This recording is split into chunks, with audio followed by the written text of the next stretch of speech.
बोले श्री हरि विष्णु भगवान की जय, माता लक्ष्मी की जय। एक बार माता जी क्षीर क्षीर सागर में भगवान विष्णु के पैर दबा रही थी, और पैर दबाते दबाते माता लक्ष्मी ने भगवान विष्णु से कहा, हे प्रभु, आज मेरे मन में 3 प्रश्न उठ रहे हैं। यदि आप इन प्रश्नों के उत्तर देकर मुझे संतुष्ट करें तो मेरे मन को बहुत ही शांति मिलेगी। तब श्री हरि भगवान विष्णु कहते हैं, हे देवी, तुम्हारे जो भी प्रश्न हैं तुम निसंकोच होकर पूछो, मैं तुम्हारी शंका का निवारण अवश्य करूँगा। तब माता लक्ष्मी डरते डरते पूछती हैं, कहती हैं, हे प्रभु, वह कौन सी स्त्री है जिसके भाग्य में संतान सुख नहीं होता? पहला प्रश्न। दूसरा प्रश्न है कि कौन सी स्त्री समय से पहले विधवा होती है? और मेरा तीसरा प्रश्न है कि कौन सा श्रृंगार करने से स्त्री स्वर्ग में स्थान प्राप्त होता है, यानी कि कौन सा ऐसा श्रृंगार करने से स्त्री को स्वर्ग में स्थान प्राप्त होता है। तब श्री हरि विष्णु कहते हैं, हे देवी, तुमने उचित ही प्रश्न किया है। तुम्हारे यह 3 प्रश्न अत्यंत महत्वपूर्ण हैं। इन प्रश्नों का उत्तर संसार के कल्याण के लिए है। जो भी मनुष्य इन्हें ध्यान से सुनता है और पृथ्वी लोक पर संपूर्ण सुख प्राप्त होते हैं, और मृत्यु के बाद उसे मेरे लोक की प्राप्ति होती है। तो श्री हरि विष्णु भगवान कहते हैं कि देवी लक्ष्मी से कहते हैं कि हे देवी, आज मैं तुम्हें एक अत्यंत पवित्र कथा सुनाता हूँ, जो कि ध्यानपूर्वक सुनना। इस कथा के माध्यम से तुम्हारे सभी प्रश्नों का उत्तर तुम्हें प्राप्त होगा, लेकिन तुम इस कथा को ध्यान से पूरा सुनना होगा। इस कथा को कभी आधा अधूरा नहीं सुनना चाहिए। हम इस कथा में समस्त संसार का कल्याण छिपा है। इस कथा के माध्यम से आप सभी सुनिए।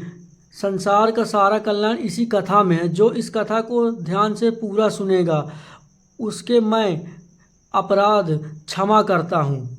तब देवी लक्ष्मी कहने लगी, हे प्रभु, मैं आपको वचन देती हूँ कि इस कथा को मैं पूरे मन और लगन से सुनूंगी। कृपया इस कथा को आरंभ करिए आप। तो दोस्तों, आप सभी को से एक बार विनती है कि इस कथा को पूरा ज़रूर सुनिएगा। आप आधा अधूरा मत छोड़िएगा। कथा शुरू करने से पहले कमेंट में जय माँ लक्ष्मी श्री हरि विष्णु भगवान आप अवश्य लिखें। यह वीडियो को लाइक करना ना भूलें। तो चलिए आरंभ करते हैं भगवान श्री हरि विष्णु भगवान की यह कथा। हे देवी, एक समय की बात है। मध्य देश के एक छोटा नगर था। उस नगर में एक सेठ रहता था। उस सेठ के 2 पुत्र थे, और सेठ के दोनों बेटों का विवाह भी हो चुका था। सेठ के घर में किसी चीज़ की कोई कमी, धन धान से संपूर्ण था, किसी चीज़ कोई कमी नहीं थी। किंतु सेठ की पत्नी का स्वभाव अत्यंत दुष्ट था। सेठ की स्त्री और सेठ के बड़े बेटे की पत्नी दोनों का स्वभाव दुष्ट था। सेठ की पत्नी अपनी बड़ी बहू का तो बहुत प्यार करती थी, किंतु छोटे बेटे की पत्नी के साथ बुरा व्यवहार करती थी। घर की सबसे छोटी बहू अनर्थ छोटे बेटे की पत्नी बहुत अच्छे स्वभाव की थी। ईश्वर का श्रद्धा रखने वाली पतिव्रता नारी थी। वह अकेले ही घर का सारा काम किया करती थी और गृह कार्य में दक्ष थी। इतना अच्छा स्वभाव होने के बावजूद भी उसकी सास उसके साथ बुरा व्यवहार करती थी, उसका हमेशा अपमान करती थी। इसके पीछे का कारण बस इतना था कि वह बड़ी बहू को एक पुत्र था और छोटी बहू ने पुत्री को जन्म दिया था। ये कारण था। पुत्री को जन्म देने के कारण सेठ की पत्नी अपनी छोटी बहू को बार बार ताना मारा करती थी, लेकिन वह बेचारी कर भी क्या सकती थी। जो भाग्य में लिखा था उसको वो मिला, उसके साथ वही होता है। श्री हरि विष्णु भगवान कहते हैं कि हे देवी, अब मैं तुम्हें छोटी बहू की कहानी सुनाता हूँ, ध्यानपूर्वक सुनिए। इससे तुम्हें पहले प्रश्न का उत्तर प्राप्त हो जाएगा कि कौन सी स्त्री को पुत्र प्राप्ति नहीं होती। हे देवी, सेठ की जो पत्नी थी वह पहले ही दुष्ट और कुटिल स्वभाव की थी। उससे उसकी सास भी परेशान थी। सेठ की पत्नी अपनी छोटी बहू को सबसे ज़्यादा दुख देती थी। छोटी बहू का नाम था सुकन्या। क्या नाम था? सुकन्या। छोटी बहू का नाम था सुकन्या। छोटी बहू को सुकन्या सताने में उसकी सास कहीं कोई आनंद आता था। सुकन्या बेचारी रोज़ सुबह ब्रह्म मुहूर्त में जाकर अपने घर को के काम करती थी और दिन भर काम करने के बाद उसे रात को ही सोने को मिलता था। इतना होकर सेठ की पत्नी अपनी छोटी बहू से द्वेष करती, बुरा व्यवहार करती। जब छोटी बहू झाड़ू लगाती तो उसके सास आकर उसे ताना मारती थी कि तेरे हाथ में जान नहीं है क्या, तू जल्दी जल्दी झाड़ू लगा, मैं मंदिर जा रही हूँ, मेरे लौट आने से पहले तू भोजन बनाकर तैयार रखना, और सुन, अन्न का एक भी दाना बर्बाद ना हो पाए। बेचारी सुकन्या चुपचाप अपनी सास का अत्याचार सहन करती थी। उसकी सास की हर आज्ञा की बड़ी ही विनम्रता से वह पालन करती थी। फिर छोटी बहू का खाना बनाते हुए सोचने लगी कि मैं घर का इतना काम करती हूँ, लेकिन फिर भी मैं चैन की सांस नहीं ले पाती। मेरी सास माँ किसी न किसी बात को लेकर मुझे ही ताना मारती रहती, पता नहीं कब उनकी ताना देने की आदत जाएगी। सुकन्या इतना सोचती रहती कि तभी घर के दरवाजे पर खटखटाने की आवाज़ सुनती थी। छोटी बहू ने सोचा, अभी तो भोजन तैयार भी नहीं हुआ, लगता है मेरी सासू माँ जल्दी लौट आई, अब वह फिर से सताएगी। तब सुकन्या दरवाज़ा खोलते तो उसे देखा कि द्वार पर एक सन्यासी खड़ा हुआ है। वह सन्यासी सुकन्या से कहता है, ला बेटा, सदा सुहागिन रहे, तुम इस सन्यासी के लिए कुछ भोजन का दान करो। हे पुत्री, मुझे बड़ी भूख लगी है। सुकन्या सोचा, अगर मैं इस सन्यासी को भोजन करा दूं और इतने में मेरी सास आ गई तो मेरी खैर नहीं। कुछ देर तक विचार करने के बाद सुकन्या ने सोचा, यदि मैं सास माँ के ताने के डर से इस सन्यासी को भोजन नहीं कराऊंगी तो मुझे महापाप लगेगा, मेरा सारा पुण्य नष्ट हो जाएगा। इतना सोचकर सुकन्या ने उस सन्यासी को घर के अंदर बुला लिया। अतिथि धर्म का पालन करते हुए सुकन्या ने उस सन्यासी को भोजन कराने लगी।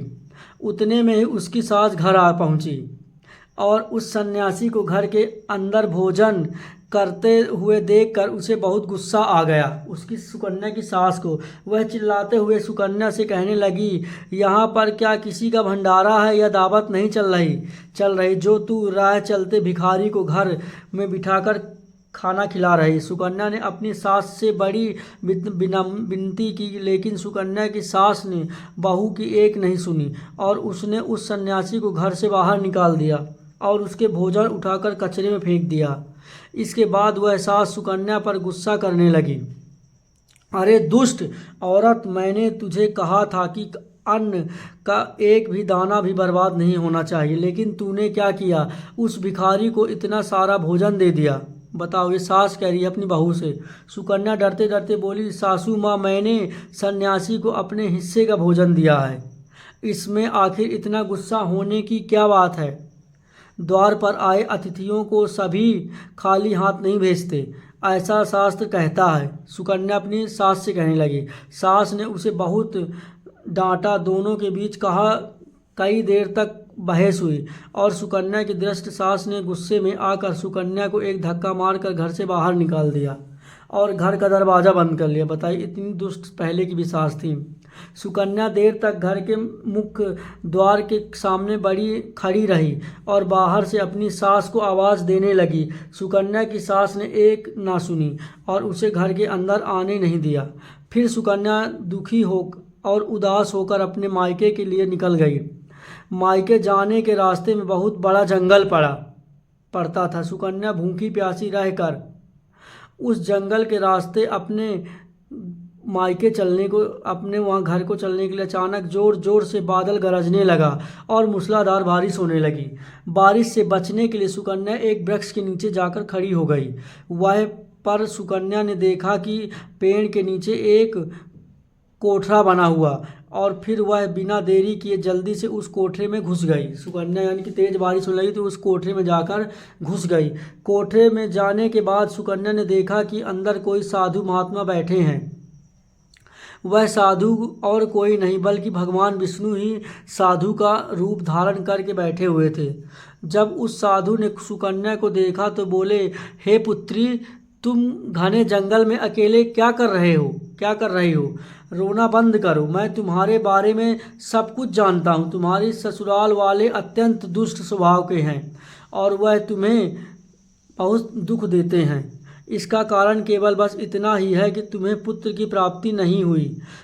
पुत्री के जन्म देने के कारण तुम्हें तुम्हारी सास के ताने सुनने पड़ते हैं। हे पुत्री, तुम चिंता मत करो, मैं तुम्हें एक पर्ची देता हूँ। इस पर जो भी उपाय लिखा हुआ हो, तुम उस उपाय को पूरे मन के साथ करो, फिर तुम्हें एक गुणवान पुत्र की प्राप्ति होगी। साधु जी ने कहा कि मैं तुम्हें एक पर्ची देता हूँ, जो भी उसमें उपाय लिखा उसे तुम ध्यान विधिपूर्वक करना, तब तुम्हें एक पुत्र की प्राप्ति होगी। फिर सुकन्या ने यह पर्ची ली और वह साधु वहाँ से अचानक से गायब हो गए। यह चमत्कार देखकर सुकन्या बहुत प्रसन्न हुई। जब बारिश रुकी तो सुकन्या की पति उसे ढूंढता हुआ उस स्थान पर पहुंच गया। सुकन्या ने अपने पति को सारी हकीकत बता दी। फिर दोनों ने ही घर वापस न जाकर उसी जंगल में रहने का निर्णय कर लिया।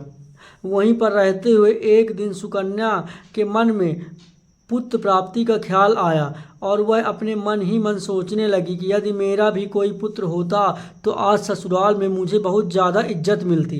तभी सुकन्या को उस साधु के द्वारा दी गई पर्ची की याद आ गई। जब उसने वह पर्ची खोलकर पढ़ा तो उसने देखा कि जो स्त्री पुत्र की कामना रखती है उसे रात को अपनी बाईं तरफ सोना चाहिए। ऐसा करने से कुछ समय बाद वह बाईं करवट लेटने से नाक का दाहिना स्वर और दाहिनी करवट लेने से नाक का बायां स्वर चालू हो जाता है। फिर जब पुत्री की इच्छा हो तो उसे स्थिति में मिलने से पहले यह सुनिश्चित कर लेना चाहिए कि पुरुष का दायां स्वर चलाने लगे और स्त्री का बायां स्वर चलने लगे। उस समय गर्भधारण किया जाना चाहिए। ऐसा करने से निश्चित ही पुत्र की प्राप्ति होती है। इसके विपरीत नाक के स्वर चलने से पुत्र की प्राप्ति नहीं होती। उसी पर्ची के आगे लिखा हुआ था कि मासिक धर्म शुरू होने के बाद पहले 4 दिनों में पुरुष के साथ मिलने करने से पुरुष को रगड़ता प्राप्त हो जाती है और 5वें दिन रात में मिलन करने से पुत्री होती है। तब 6ठी रात में मिलन करने से पुत्र रत्न की प्राप्ति होती है। 7वीं रात मिलने करने से बंधन होती है। 8वीं रात में मिलन करने से बलशाली पुत्र की प्राप्ति होती है। 9वीं रात में मिलने से सुंदर कन्या की प्राप्ति होती है तथा 10वीं रात में मिलन करने से विद्वान और अति श्रेष्ठ पुत्र की प्राप्ति होती है। 11वीं रात मिलन करने से सुंदर आचरण वाली कन्या प्राप्त होती है। 12वीं रात मिलन करने से गुणवान पुत्र होता है। 13वीं रात मिलन करने से लक्ष्मी स्वरूप पुत्री होती है। 14वीं रात में गुणवंत बुद्धिमान तथा बलवान पुत्र होता है। सुकन्या ने मासिक धर्म के बाद 14वीं रात में अपने पति के साथ मिलन किया और उसके बाद गर्भ धारण किया। फिर दूसरे दिन सुकन्या का पति जंगल में लकड़ी काटने के लिए चला गया और सुकन्या घर पर पड़ी रही। फिर अचानक तेज तूफान आया और सुकन्या की झोपड़ी उड़ गई। फिर सुकन्या ने उसी पेड़ के कोटरे में जाकर रुक गई जहाँ पर उसे वह साधु मिला था। सुकन्या अपने पति का राह देख रही थी कि अचानक वहाँ पर 2 राक्षसी आ गई। वह राक्षसी अत्यंत मायावती थी। फिर उन्होंने उस कोठरे के साथ पेड़ को उठाकर एक ऐसे स्थान पर चली गई जहाँ पर बहुत सारा सोना था। जब सुकन्या ने वह दृश्य देखा तो वह चौंक गई। सुकन्या पेड़ के कोठरे में छिपी रही थी। तब राक्षसी भोजन की तलाश में गई तो सुकन्या ने उस स्थान से बहुत सारा सोना उठा लिया और उस कोठरे में भर लिया। जब वह राक्षसी लौट कर आई तो वो फिर से पेड़ पर बैठकर उस पेड़ को उठा कर उसी जंगल में आ गई। राक्षसी के जाने के बाद सुकन्या वह सारा सोना लेकर अपने पति के पास चली गई और उसे सारा सोना दे दिया। फिर पति और सुकन्या दोनों अपने ससुराल को लौट गए। वहां जाकर उसने अपनी सास को वह सोना दे दिया और सारी हकीकत बता दी, जिससे सुनकर उसकी सास को बहुत सा गुस्सा आया और बोलने लगी, अरे मूर्ख औरत, तू बस इतना ही सोना लेकर आई है, इतने सोने से क्या होगा? मैं होती तो बहुत सारा सोना लेकर आ जाती। फिर उसकी सास ने उस जंगल के कोठरी में जाकर छिप गई और राक्षसी की राह देखने लगी। सास के देखो कितना लालच आ गया। तभी वह दोनों राक्षसी वहां आई और फिर उन्होंने उस कोठरी को उठाकर एक बर्फीले पहाड़ पर ले गई। यह देखकर सास बहुत क्रोधित हो गई और बोलने लगी, यह कहाँ लेकर आ गई?